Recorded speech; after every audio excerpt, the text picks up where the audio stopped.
Hello student, welcome back in organic chemistry, that is the nomenclature of cycloalkene. Myself Joshi sir. See, in the today's lecture we are going to discuss the IUPAC nomenclature of the cycloalk ENE, that is alkene. What is meant by alkene? ENE, carbon carbon double bond. म्हणजे जिथे carbon carbon double bond असतोय त्याच्या suffix मध्ये आपण काय attach करतोय? ENE. And if there is a arrangement of carbon one by one, that is all carbon attached in a ring, then it is called as cyclo. Here we are going to just write down the bond line formula of the compounds. In the last lecture we discussed the nomenclature of the cycloalkane. Okay, now see, in the first example we have three carbon in a chain. If three carbon in a chain, then it is called as cycloprop.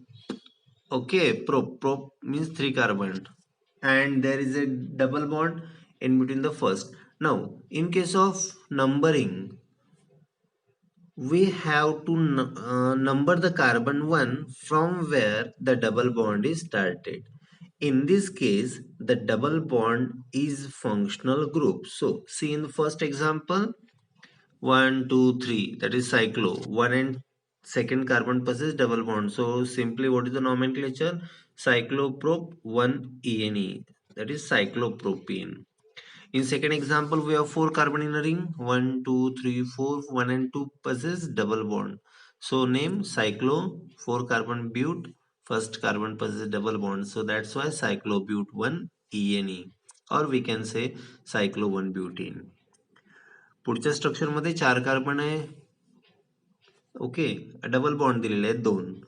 मग आपण numbering देताना एका double bond पासून numbering चालू केली, 1 2 3 4, 1 2 3 4. Alternatively कुठे कुठे double bond आला? पहिल्या आणि तिसऱ्याला.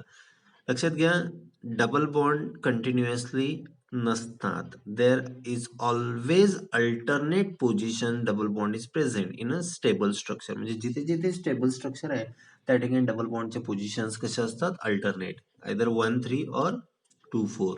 सी, तिसऱ्या स्ट्रक्चर मध्ये सायक्लो, सायक्लिक असल्यामुळे चार कार्बन असल्यामुळे ब्यूट. पहिल्या आणि तिसऱ्या पोझिशनला डबल बॉन्ड आहे, दोन डबल बॉन्ड आहे, सो दोन असल्यामुळे डाय ENE. So what is the nomenclature of this compound? Cyclobut 1,3 diene. See the fourth example. In a fourth example we have three carbon in a ring. First carbon possesses double bond and a CH3 group is attached at the third position. See, in this case the numbering does not start from the substituent. The numbering start from the double bonded carbon. Okay, so what is the nomenclature? 3-methyl cycloprop 1 ENE. बघा, जेव्हा आपण numbering देतोय आपण जिथून double bond आहे त्या कार्बनला lower numbering देणार. सबस्टिट्यूएंट methyl ethyl group जिथून अटॅच आहे तिथून नाही. Okay, so what is the first? cycloprop 1 ENE, that is cyclopropene. Second, cyclobutene. Third, 1,3 cyclobut diene ENE or cyclobut 1,3 diene. Next, 3-methyl cycloprop 1 ENE. Okay, now see the next example, fifth example. We have three carbon in ring, one double bond is present in the compound, so numbering from that double bonded position 1 2 3, as well as two methyl group attached at the first and third position. So what is the nomenclature? 1 comma 3, two methyl group, so that's why dimethyl cyclo, three carbon in a cycle, so cycloprop 1 ENE. C, next structure बघा, चार carbon एका ring मध्ये आहे, one आणि double bond आहे. जिथून double bond आहे तिथून नंबरिंग दिली आपण 1 2 3 4. पहिल्या आणि दुसऱ्या कार्बनला दोन मिथिल ग्रुप अटॅच आहेत, सो नाव काय येणार त्याचं? IUPAC name 1,2 dimethyl, 1,2 dimethyl cyclo but 1 ENE. Okay, 1,2 dimethyl cyclo 1 butene. See the next structure, 5 carbon in a ring, first possess double bond, और जिथे डबल बॉन्ड आहे तिथून आपण नंबरिंग द्यायला सुरू करतोय. 1 2 म्हणजे 1,2च्या मध्ये डबल बॉन्ड प्रेझेंट असणार. सायक्लो 5 कार्बन असल्या पेंट ENE फर्स्ट पोझिशन असेल, पोझिशन नंबर नाही दिला तरी चालेल. Next structure, 5 carbon in a ring having 2 double bond numbering from this side 1, 2, 3, 4, 5. Cyclopent 1,3 di-ENE or 1,3 cyclopent di-ENE. We can write anyway. See, in the next example, 5 carbon in a ring, double bond and a methyl group. So numbering 1, 2, 3, 4, 5, 1 methyl cyclopent 1 ENE. Same 5 carbon ring मध्ये आहे, एक double bond आहे आणि 2 methyl group attach आहेत. मग आपण numbering bottom पासून जिथून डबल बॉन्ड आहे तिथून दिला 1, 2, 3, 4, 5. पहिल्या आणि तिसऱ्याला मिथिल ग्रुप असल्यामुळे 1,3 डायमिथिल सायक्लोपेंट 1 ENE. सो नेम काय येणार 1,3 dimethyl सायक्लोपेंट 1 ENE. See in the next example we have 6 carbon and a double bond. Double bond जिथून आहे तिथून नंबरिंग स्टार्ट केली. So name cyclohexes ENE or cyclohexes 1 ENE. See in a last structure, 6 carbon in a chain and having 2 double bonds. So numbering from upside 1, 2, 3, 4, 5, 6. So name cyclohexes 1,3 डाय म्हणजे 2 ENE. आपण ENE का देतोय कारण की त्यांच्यामध्ये double bond आहे. डाय का लिहितोय 2 डबल बॉन्ड आहेत. HEX हेक्स का लिहितोय 6 कार्बन आहे. सायक्लो का लिहितोय कारण त्याच्यामध्ये रिंग आहे. ओके. मग जर तुम्हाला नेम दिलेला असेल आणि त्याहून स्ट्रक्चर ड्रॉ करायचं असेल तर पहिले वर्ड रूट शोधा. हेक्स 6 कार्बन, सायक्लो मग 6 कार्बन एकमेकाला अटॅच आहेत. ओके. 2 डबल बॉन्ड द्या आणि त्याला 1, 2, 3, 4 नेम द्या. Okay. See the next example. We have 6 carbon in a chain and 3 double bond. बघा ते तिन्ही डबल बॉन्ड कसे आहेत अल्टरनेट पोझिशन्सला आहेत, नियरर नाहीये. सो रिंग मध्ये आहे म्हणून सायक्लोहेक्स 1, 3, 5 3 असल्यामुळे try ENE. Cyclohexes 1, 3, 5 try ENE or in a common name it is also called as benzene. Benzene म्हणून हा वेल नोन आहे. Next 6 carbon in a ring having 1 double bond and 1 methyl group. So both are at the first position. So 1 methyl cyclohex 1 ENE. In a second structure, पुढच्या structure मध्ये बघा 6 carbon ring मध्ये आहे, एक double bond आहे, एक CH3 group ज्याला आपण मिथिल म्हणतोय आणि एक C2H5 ग्रुप अटॅच आहे ज्याला आपण इथिल म्हणतोय. जर एकापेक्षा जास्त सबस्टिट्युएंट असेल तर आपण अल्फाबेटिकली त्यांचे नॉमेनक्लेचर देतोय. पण इथे नंबरिंग देताना डबल बॉन्ड जिकडून आहे तिकडून आपण नंबरिंग देतोय, त्यामुळे 1, 2, 3, 4, 5, 6 असे नंबर देण्यात आले. थर्ड पोझिशनला ABCD नुसार इथिल ग्रुप पहिले येतोय.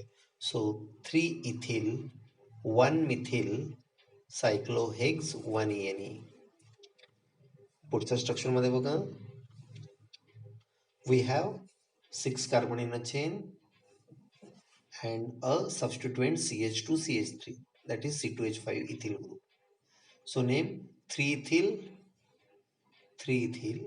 cyclo 3 ethyl cyclohex 1,4 di-ENE.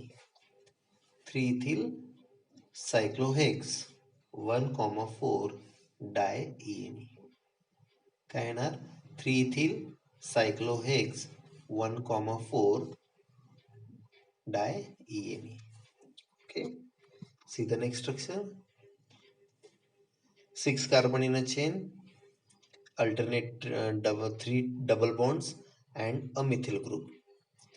मग आता बघा इथे 3 डबल बॉन्ड्स आहेत, तर नंबरिंग कुठून द्यायची, तर डबल बॉन्ड सोबत सोबत इथे एक CH3 ग्रुप पण आहे म्हणून आपण त्या साइडनी नंबरिंग स्टार्ट केली, त्या बाजूला from this side. Okay. Methyl जिथे अटॅच आहे तिथून नंबरिंग दिली 1, 2, 3, 4, 5, 6. सो नेम कॉमन नेम नुसार 1 methyl benzene. Okay. It is also called as toluene or 1 methyl cyclohex 1,3,5 try ENE. Okay, got it? See next. हे माहिती आहे आपल्याला 1 मिथिल सायक्लोब्यूट 1 ENE. मग अजून एक CH2 अटॅच झाला. See this is another example of homologous series. बघा increase in the CH2 group. चारही स्ट्रक्चर बघा प्रत्येकामध्ये फक्त CH2 CH2 CH2 ऍड होतोय. पाचही स्ट्रक्चर बघा प्रत्येकामध्ये CH2 ऍड होतंय. फक्त मला इथे काय सांगायचंय तुम्हाला की सायक्लोअल्केन मध्ये आपण बघितलं की रिंगमध्ये जेव्हा नंबर ऑफ कार्बन रिंगपेक्षा जास्त आता समजा रिंगमध्ये 4 कार्बन आहेत आणि स्ट्रेट चेन मध्ये 5 कार्बन आहे तर त्यावेळेला रिंग काय होतो प्रिफिक्स मध्ये जातोय आणि 5 कार्बनचा जो चेन आहे ती सफिक्स मध्ये जाते आणि त्यावरून आपण त्याचं नॉमेनक्लेचर करतोय. पण आता इथे तुम्हाला 5व्या एक्झाम्पल मध्ये लक्षात येईल की 5 कार्बन स्ट्रेट चेन मध्ये आहे आणि रिंग मध्ये 4 कार्बन आहे. मग कोणाला प्रायोरिटी देणार? 5 कार्बनला द्यायला पाहिजे. पण लक्षात घ्या त्याच्या सोबत सोबत जे 4 कार्बनची रिंग आहे ना त्याच्यामध्ये जो डबल बॉन्ड आहे which acts as a functional group त्यामुळं तो इथे सफिक्स मध्ये येणार आणि 5 कार्बन प्रिफिक्स मध्ये जाणार. ओके प्रिफिक्स आणि सफिक्स माहिती आहे तुम्हाला. ज्याचं नाव आपण आधी लिहितोय तो प्रिफिक्स ज्याचं नाव नंतर लिहितोय तो suffix. See first example 1 methyl cyclobutene. Second example 1 ethyl cyclobutene. Third example 3 carbon substituent मध्ये आहे म्हणून याला आपण काय म्हणतोय फर्स्ट पोझिशन असल्यामुळे 1 प्रोपिल सायक्लोब्यूट 1 EN. फर्स्ट पोझिशन असेल तर नंबरिंग द्यायची गरज नाही. 1 1 1 असं लिहिण्याची गरज नाही. Directly we can say propyl cyclobutene. Next 4 carbon straight chain मध्ये पण आहे 4 कार्बन चेन मध्ये पण आहे. Okay 1 butyl cyclobutene. Last 1 pentyl cyclobutene. लक्षात घे ते 5 कार्बन स्ट्रेट चेन मध्ये असून सुद्धा आपण त्याला प्रिफिक्स मध्ये घेतलंय कारण की फंक्शनल ग्रुप इथे कुठला आहे डबल बॉन्ड आहे. नाव सी स्लाइटली कॉम्प्लिकेटेड स्ट्रक्चर पहिलं तर रिपीट झालेलं आहे 1 pentyl cyclobutene. See these 3 examples. In the first 4 carbon in a straight 4 carbon in a chain having a double bond and first position having a some branching. बघा पहिल्या पोझिशनला 4 carbon branching मध्ये आहे. मग सरळ सरळ आपण त्याला काय डिफाईन करू शकतोय सेकंडरी ब्युटिल. का तर तो 4 कार्बनच्या CH सेकंडरी पोझिशनला तो अटॅच आहे. लास्ट टाइम मी तुम्हाला सांगितलंय की what is secondary carbon the carbon to which 2 carbon is directly attached. आता इथे रिंग मधला कार्बन जर आपण सोडला तर त्या CH ला वर CH3 आणि बाजूनी CH2 CH3 म्हणजे 2 कार्बन डायरेक्टली अटॅच आहे म्हणून तो झाला secondary. So it is called as secondary butyl cyclobutene. और याला आपण अजून काय म्हणू शकतोय it is also called as 1 सायक्लोब्युटीनच्या तो फर्स्ट पोझिशनला अटॅच असल्यामुळे 1. ओके आता या 4 कार्बनला सुद्धा आपण जर IUPAC नुसार दिलंय तर इथे बघा नंबरिंग दिली 1 2 3. मग प्रोपिल स्ट्रेट चेन आणि त्याला एक CH3 अटॅच आहे म्हणून आपण त्याला काय म्हणतोय मिथिल प्रोपिल. मिथिल प्रोपिल मध्ये पण 4 कार्बन दॅट इज द ब्युटिल. पण IUPAC नुसार याचं नॉमेनक्लेचर कसं येणार मिथिल प्रोपिल सायक्लोब्युटीन. आता सेकंड स्ट्रक्चर मध्ये तो कार्बन मी नंबरिंग द्या बघा 1 2 म्हणजे तो कार्बन जो 1 आहे त्याला 3 CH3 डायरेक्टली अटॅच आहे म्हणून याला असं नाव देऊ शकतो आपण टर्शरी ब्युटिल. काय नाव देऊ शकतोय टर्शरी ब्युटिल. सेकंड याचा IUPAC नेम काय येणार एक्झॅक्टली सायक्लोब्युटीनच्या फर्स्ट पोझिशनला अटॅच आहे म्हणून 1 ब्रॅकेटमध्ये. बघा इथे या ब्रांचिंग मध्ये जर स्ट्रेट चेन बघितली तर काय येणार CCH3 2 कार्बनची आणि त्यातलाही C ला 2 CH3 अटॅच आहे म्हणून हे थोडंसं कॉम्प्लिकेटेड आहे. पण लक्ष द्या तुम्ही ड्रॉ करायचं आणि मी जसं नॉमेनक्लेचर दिलं त्यानुसार नॉमेनक्लेचर ते इझिली जमेल. हे बघा सगळ्यात पहिले सायक्लोब्युटेन ड्रॉ करायचा. सायक्लोब्युटेन ड्रॉ करा एक डबल बॉन्ड द्या. मग त्याच्या फर्स्ट पोझिशनला इथिल ग्रुप अटॅच करा 2 कार्बन CC. डायमिथिल पहिल्या कार्बनला अजून 2 methyl. So it is called as tertiary butyl cyclobutene और इट इज 1 डायमिथिल इथिल. आता सेम स्ट्रक्चर आहे फक्त रिंग मध्ये काय केलं एक बॉन्ड डबल ऍड केला. नंबरिंग मग कसे येणार 1 2 3 4 5. So it is 1 1 dimethyl ethyl 1 dimethyl ethyl cyclobut 1 3 di ENE. Last structure बघा 2 रिंग एकमेकांना अटॅच आहे पण एका रिंग मध्ये 3 कार्बन असल्यामुळे आपण त्याला प्रिफिक्स मध्ये घेतला 1 सायक्लोप्रोपिल सायक्लोब्यूट 1 3 डाय ENA. Okay These are the few examples related to cycloalkene. In next lecture, we discuss cycloalkyne. Cycloalk, Y-N-E, alkyne. Okay, chalo do study. Good day, goodbye.